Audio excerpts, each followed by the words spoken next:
요한일서 2장 12절부터 14절 교독하겠습니다. 자녀들아, 내가 너희에게 쓰는 것은 너희 죄가 그의 이름으로 말미암아 사함을 받았음이요.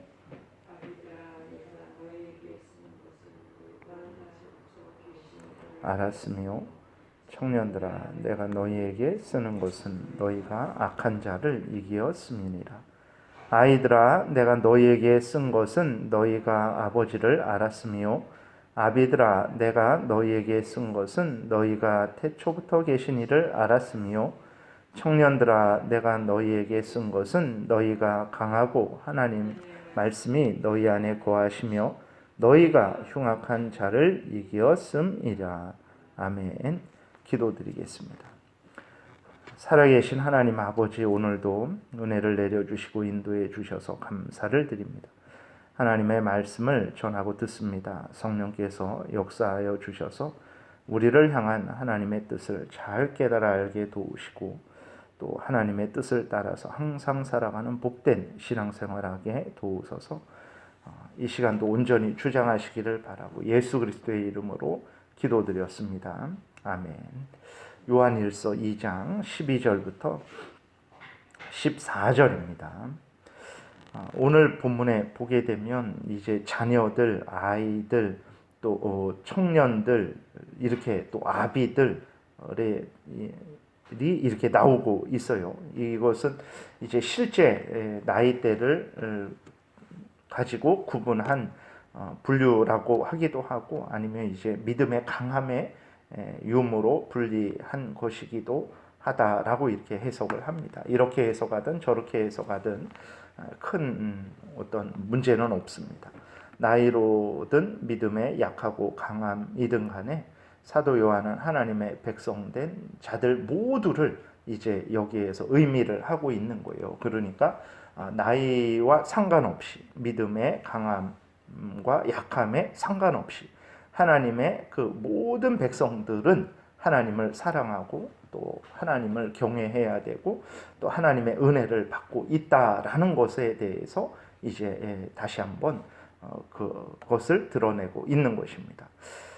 또 오늘날 교회에서도 마찬가지입니다. 그래서 믿음의 어떤 강함하고 약함에 상관없이, 또 나이가 많고 적음에 상관없이 각각의 자리에서 각각이 맡은 사명들을 잘 감당해야 되고, 또 나이와 상관없이, 믿음의 강하고 약함에 상관없이 하나님을 사랑하고 하나님을 의지하고 하나님의 또 은혜를 누리고, 이런 곳에는 전혀 상관이 없는 것입니다. 그래서 내가 있는 그러한 자리에서, 나의 어떤 형편 처지에서, 또 나의 그런 어떤 그 상태에서 하나님을 경외하고 또 하나님의 명령을 잘 또 수행하고 더더욱 하나님을 가까이 하고 하나님을 의지하고 또 하나님의 은혜를 풍성히 누려야 된다라는 것은 우리가 늘 그렇게 기억하고 그러한 또 실제적인 행동을 해야 되는 것이죠.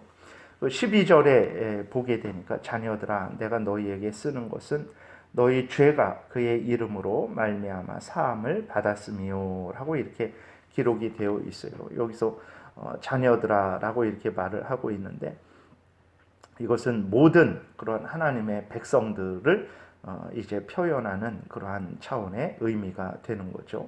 사도 요한이 자신에게 맡겨진 모든 양들을 향해서 이제 자녀들아라고 이렇게 말을 하는 것이기도 합니다. 그리고 또 정말 어린 그러한 사람들을 향해서 말을 하는 것이기도 하고, 그래서 특별히 이렇게 여기에 나오는 구분에 대해서 꼭 이 부분은 자녀들에게 해당하고 이 부분은 청년들에게 해당하고 이 부분은 뭐 아비들에게 해당하고 그렇게 구분할 거는 없습니다. 그냥 그래서 모든 하나님의 택한 백성들을 의미하는 차원의 말이고, 또 거기에 약간의 그러한 믿음이 약한 사람의 특징, 강한 사람의 특징, 뭐 아니면 나이가 많은 사람의 특징, 적은 사람의 특징 조금 있을 수는 있지만, 앞에서 말씀드렸던 대로 믿음에 강하고 약함에 상관없이, 또 나이가 많고 적음에 상관없이 하나님의 은혜를 받고 있는 것이고, 또 하나님을 더 사랑하고 의지하고 하나님의 명령을 따라 살아가야 되는 것은 동일하다라는 것이기 때문에 너무 이러한 그 구분에 아이들, 자녀들, 뭐 청년들, 아비들에 대한 구분에 너무 이렇게 우리가 집착하진 않아도 됩니다. 그래서 12절에 자녀들 그랬을 때 이것은 이제 하나님의 모든 택한 백성들을 의미하기도 하죠. 그래서 그 하나님의 모든 자녀된 자들에게 무엇을 말하고 있습니까? 너희 죄가 그의 이름으로 말미암아 사함을 받았다는 것이다. 이렇게 말을 하고 있어요. 그래서 이거는 아주 모든 하나님의 택한 백성들이 마음에 깊이 새겨야 되고 굳게 믿어야 되는 아주 진리의 말씀이죠. 그러니까 우리의 죄가 용서되는 것, 악한 사탄 마귀에 속아서 아담이 범죄했죠. 그 아담이 범죄한 그 책임에 대해서 우리도 책임을 지고 있고 아담이 우리의 대표이기 때문에 그 다음에 그 부패된 아담에게서 또 태어난 우리들은 그 우리들의 온 인격도 죄로 오염되고 부패된 상태에서 태어나게 되는 거죠. 이게 원죄입니다. 그래서 태어날 때부터 아담의 죄에 대한 책임이 우리에게 있는 것이고 또 부패된 상태로 아주 깨끗하게 오늘날 뭐 경험주의 철학이나 그런 데에서 말하는 것처럼 아주 깨끗하게 흰 도화지처럼 이렇게 우리가 태어난다고 살아가면서 여기가 오염되고 뭐 이렇게 어지럽혀지는 것이다. 아닙니다. 원래부터 더럽고 추하게 죄로 부패된 상태에서 우리가 태어나게 되는 거죠. 그것이 원죄예요. 원래부터 우리가 가지고 태어나는 죄. 그리고 이렇게 부패된 상태고 죄로 오염된 상태이기 때문에 또 그 인간이 점점 지혜가 생기고 힘이 생기고 스스로 걸어다니고 스스로 움직일 수 있는 때가 되면 이제 스스로 범죄하게 되는 거죠. 그것이 자범죄라고 스스로 범한 죄라고 이렇게 말합니다. 그래서 인간에게는 항상 이 원죄와 자범죄가 같이 있는 거예요. 그래서 이 죄가 깨끗하게 되는 것은 어떤 뭐 우리가 산에 들어가서 불교처럼 뭐 아니면 요가 어떤 뭐 그 도교나 뭐 그런 것처럼 아니면 다른 이방 종교처럼 어떤 뭐 산에 들어가서 그 굴에서 뭐 앉아서 누워 자지 않고 앉아서 뭐 10년을 보낸다고 해서 우리의 죄가 사라지는 것이 아닙니다. 일평생 머리를 깎고 이렇게 또 그 가족을 떠나서 산에 들어가서 수행을 한다고 해서 사라지는 것도 아니에요. 인간의 노력으로 그 죄는 사라지지 않습니다. 오직 예수 그리스도의 십자가의 대속의 죽음, 우리를 대신해서 값을 치른 예수 그리스도를 믿음으로만 하나님이 우리의 죄를 용서해 주신다라는 것을 우리가 아주 마음에 깊이 새겨야 됩니다. 왜 그러냐면 오늘날도 그래요. 예전에도 그렇고 오늘도 그렇고 정말 이렇게 우리의 죄가 사해지는 것은 그것은 인간의 노력으로 어느 정도 예수 그리스도가 이렇게 도와주시면 이제 인간이 거기 예수 그리스도가 도와주신 것에 대해서 또 응답해서 인간의 노력으로 인간의 공로로 죄가 사해진다라고 주장하는 그러한 사람들이 여전히 지금도 있어요. 대표적인 예가 이제 로마 카톨릭입니다. 로마 카톨릭은 여전히 예수 그리스도가 반 도와주고 인간이 그 공로로 자기의 노력으로 남은 반을 채우게 되면 그 구원을 완성한다라고 그렇게 말을 합니다. 그리고 죄 용서함 받는 것도 예수 그리스도의 피가 예수 그리스도의 십자가에서 대속의 죽음이 공로가 있어서 죄 용서되는 게 아니고 그냥 예를 들어서 여러분들이 이렇게 지금 새벽 예배에 나오셨잖아요. 이런 예를 들어서 카톨릭에서 미사에 참여하고 또 세례를 받고 성찬을 받고 그 미사 자체에 성찬 자체에 세례 자체에 공로가 있는 거예요. 그래서 세례를 받으면 여러분들이 예수 그리스도를 믿지 않아도 세례를 받으면 그 지옥에 가지를 않게 되는 거예요. 세례 자체에 영세 자체에 그 공로가 있기 때문에 미사에 참여하면 참여할수록 공로가 쌓여가는 거예요. 그 성찬에 참여하면 참여할수록 공로가 쌓여가는 거죠. 그러한 주장을 하는 로마 카톨릭입니다. 그렇기 때문에 이게 무슨 말인가? 모두가 다 아는 거 아닌가? 우리들은 모두가 다 알지만 로마 카톨릭에서는 그렇게 생각 안 합니다. 그리고 우리의 죄가 용서되는 것도 그렇게 또 그 예수 그리스도로만 용서되는 게 아니다. 예수 그리스도는 반만 그렇게 우리를 도와주신다. 그리고 그렇게 되니까 인간의 공로가 들어가게 되고, 인간의 공로 중에서도 죽은 사람들의 공로, 죽은 사람들을 의지해서 자기의 공로를 쌓고, 그래서 천국에 들어갈 수 있다라고. 그래서 로마 가톨릭에서 성인들을 의지하고 마리아를 의지하는 그런 일들이 여기에서부터 출발되는 거죠. 오직 예수 그리스도의 그 십자가의 대속의 죽음, 내가 죽어야 되는데 예수님이 내 죄값을 대신해서 그 값을 치른 십자가의 대속의 죽음에 근거해서 우리의 죄가 용서된다라는 것을 믿으면 감히 어떻게 내 공로로, 내 노력으로, 아니면 이미 죽은 성인들의, 아니면 마리아의 공로로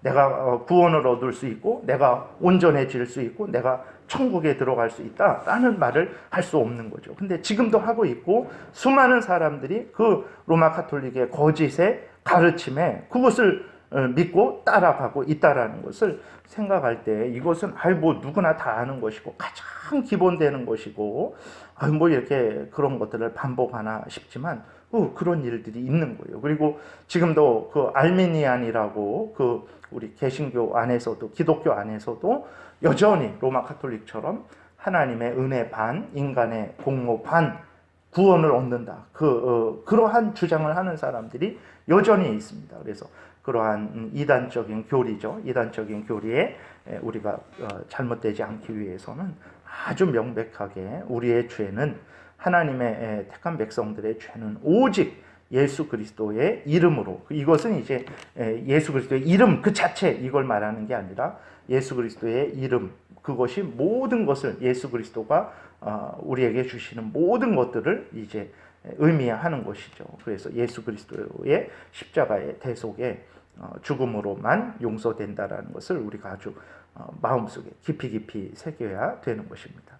그 다음에 13절에 아비들아 내가 너희에게 쓰는 것은 너희가 태초부터 계신 이를 알았으며, 그 14절 중간에도 보게 되면 또 똑같은 말이 기록되어 있어요.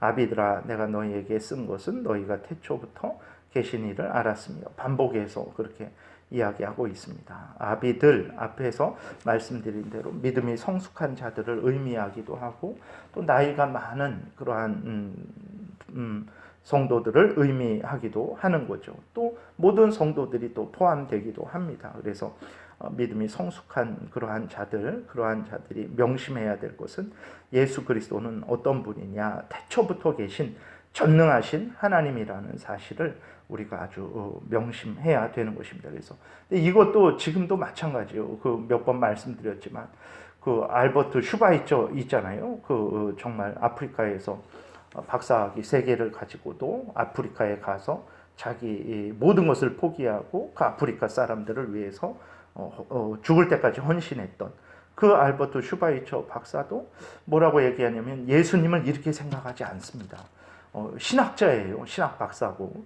근데 뭐라고 얘기하냐면 예수님은 일반 그냥 청년이었다. 자기가 하나님이라는 어떤 메시아라는 그런 생각이 너무 강해갖고 그렇게 행동을 한 거예요. 그러다가 자기가 열심히 노력하면 하나님의 나라가 임할 줄 알았는데 임하지 않게 되니까 안 되겠다. 내가 죽어서라도 하나님의 나라를 빨리 임하게 해야 되겠다. 그래서 자기가 십자가에 자살한 것으로 그렇게 주장을 합니다. 그러니까 지금도 그렇게 주장해요. 제 말이 더 권위 있게 들리겠습니까? 아니면 알버트 슈바이처 그 신학 박사가 책도 쓰고 연구해서 그 발표한 그런 것이 더 권위 있겠습니까? 그리고 더 권위 있게 들려주고 세상 사람들은 그의 말을 더 신뢰한단 말이에요. 그러니까 이런 말씀들이 아무것도 아닌 것 같지만 오늘날에도 우리 주변에 보게 되면 아주 예수님에 대해서 4대 성인입니다. 그건 옳지 않습니다. 4대 성인 차원이 아니에요. 예수 그리스도는 오늘 본문에 나와 있는 대로 태초부터, 다시 말해서 영원부터, 요한 1서 앞에 1장에서도 또 요한복음 1장에서도 태초에 하나님이 계시니라. 이것은 창세기 1장 1절을 말하는 것이 아니고 영원 전을 말하는 거예요. 영원한 때를, 영원부터 영원까지 계신 그러한 예수 그리스도신데, 그 예수 그리스도를 아주 인간으로서만 그렇게 생각하는, 나중에 하나님이 되었다라는 그러한 아주 신성모독적인 발언을 하는, 주장하는 사람들이 아직도 있는 거죠. 그래서 예수 그리스도는 어떤 분이냐, 태초부터 계신 하나님이다라는 것을 우리가 기억해야 됩니다. 13절 또 청년들아 내가 너희에게 쓰는 것은 너희가 악한 자를 이기었음이니라. 14절 청년들아 내가 너희에게 쓴 것은 너희가 강하고 하나님의 말씀이 너희 안에 계시며 너희가 흉악한 자를 이기었습니다. 그래서 청년들, 믿음이 이제 아주 견고한 사람들, 강한 사람들, 또 준비된 사람들, 그리고 또 실제적으로 뭐 연령대별로 해서 청년들, 그런 것을 의미하기도 하고 또 모든 성도들을 또 생각을 해야 됩니다. 그래서 그렇게 믿음으로 잘 준비되게 되면 그 아주 강한 자, 사탄 마귀는 강합니다. 우리가 상상할 수 없을 정도로 뭐 마귀야 물러가라 뭐 이런다고 해갖고 마귀가 물러가고 그런 존재가 아닙니다. 정말 믿음에 굳게 서서 항상 깨어 있어서 하나님의 에베소 6장에서 말씀하고 있는 대로 하나님의 전신갑주를 입고 아주 경계하고 대적해야 그 괴계에 빠지지 않고 승리할 수 있는 거죠. 악한 사탄 마귀는 아주 강한 존재이죠. 그러나 우리가 그럼에도 불구하고 하나님의 전신갑주를 입고 정말 우리가 대적을 하게 되면 악한 사탄 마귀가 피하는 거예요. 우리 힘 때문에 피하는 게 아니라 예수 그리스도 때문에 예수 그리스도가 우리의 구주가 되어 주셔서 우리를 지켜 주시고 하나님께서 악한 자가 우리에게 손도 못 대도록 지켜 주시기 때문에 악한 사탄 마귀가 피하게 되는 거죠. 우리는 연약하지만 우리가 하나님이 주신 전신갑주를 입고 잘 우리를 무장하고 말씀에 굳게 서면 우리가 청년들과 같이 강한 그러한 상태를 유지하면 얼마든지 흉악한 자, 강한 자를 악한 사탄 마귀를 이길 수 있는 것이죠. 또 14절에 아이들아 내가 너희에게 첫 부분이죠. 14절 첫 부분에 아이들아 내가 너희에게 쓴 것은 너희가 아버지를 알았으며 그래서 하나님이 우리 아버지가 되시는 것입니다. 그래서 참 인간의 육신의 아버지도 자녀들을 위해서 일평생 헌신하고 자녀들의 마음을 살피고 자녀들의 그 모든 삶을 또 이렇게 돌보고 뭐 이렇게 정말 이불을 차내면 이불을 덮어주고 그러한 육신의 아버지인데 육신의 아버지도 그 정도는 하는데 생선을 달라 하는데 막 돌을 주고 뱀을 주고 그런 일은 절대 없잖아요.